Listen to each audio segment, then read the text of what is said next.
題名動詞とは主語、再起代名詞、動詞の形の文です。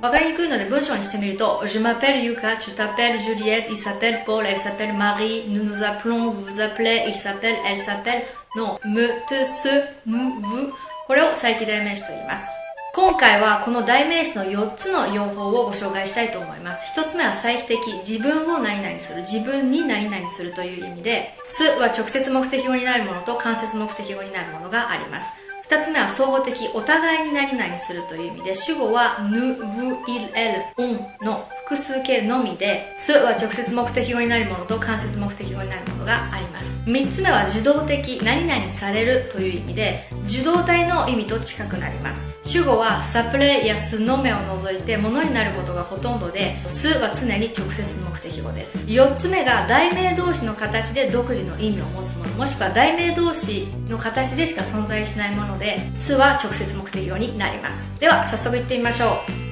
まず1つ目の再帰的用法から、すが直接目的語のものからいくつかご紹介します。例えば Elle se cache derrière la porte, Elle se réveille à 6h50, Elle se lève à 7h, Elle ne s'inscrit pas à l'examen, Elle se promène dans un parc, S'amuse-t-elle bien, Est-ce qu'elle s'amuse bien, Se couche-t-elle tard, Est-ce qu'elle se couche tard, Elle se lave, Elle se coupe。 次にすが間接目的語になるものをいくつかご紹介します。Elle s'achète une robe, elle se rappelle cet événement, elle se lave les mains, elle se coupe les ongles。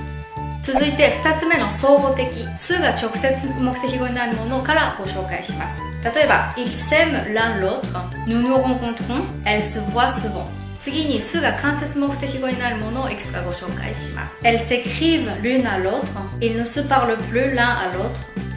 続いて3つ目の受動的、すは常に直接目的語で、主語はs'appelerやse nommerを除いて物になることがほとんどです。例えば Cette expression ne s'emploie plus, Ce plat se mange froid, Cette voiture se vend bien, La porte s'ouvre, La tour Eiffel se voit de loin。 ここでちょっとだけ余談です。この題名動詞の受動的用法は何々されるという意味、受動体の意味に近くなると先ほど言いましたが、ほんの気持ち、ほんのちょっとだけ違いがあります。それを簡単にご説明します。例えば La porte s'ouvre, on ouvre la porte は同じような意味で、現在進行形の動作を示します。つまり今アクションが起こってるっていう感じで、今ドアが開いてるところみたいなニュアンスになります。ただこれが受け身になって La porte est ouverte ってなると、動作の結果を表している状態なので、ドアが開いている状態、ドアが今たった今開いてるというよりは、ドアがもう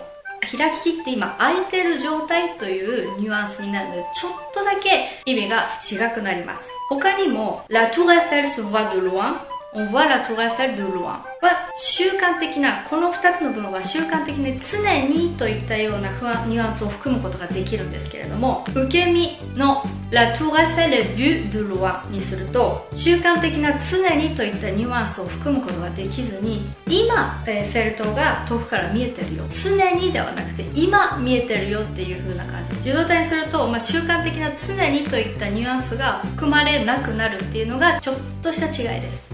最後に4つ目、題名動詞の形で独自の意味を持つもの、もしくは題名動詞の形でしか存在しないものを一気にまとめてご紹介します。まず題名動詞としてしか存在しないものが、例えば s'écrier, s'efforcer de, se moquer de, se souvenir de, se taire。 次に非認証動詞として存在するもの、一番有名なのが il s'agit de、 他にも il se fait jour, il se fait nuit, il se peut que などがあります。次が題名動詞プラス前置詞で、熟語みたいになってるやつの前置詞があになるものですね。s'adresser à, s'attendre à, s'habituer à, se mettre à, se plaire à。 そして題名動詞足す前置詞、今度は de がついてくるもの。s'apercevoir de, se contenter de, se douter de, se dépêcher de, s'occuper de, se passer de, se servir de, se rire de。 最後に前置詞がつかないもの、例えば s'en aller, va-t-on とかs'en sortir。ということでまとめると、題名動詞には再帰的、相互的、受動的な意味があって、あとは題名動詞として独自の意味を持つもの、もしくは題名動詞の形でしか存在しないものがあります。そしてそのす、再帰代名詞であるすっていうのは直接目的語になるものと間接目的語になるものがあるということです。いかがでしたでしょうか。以上で終わりたいと思います。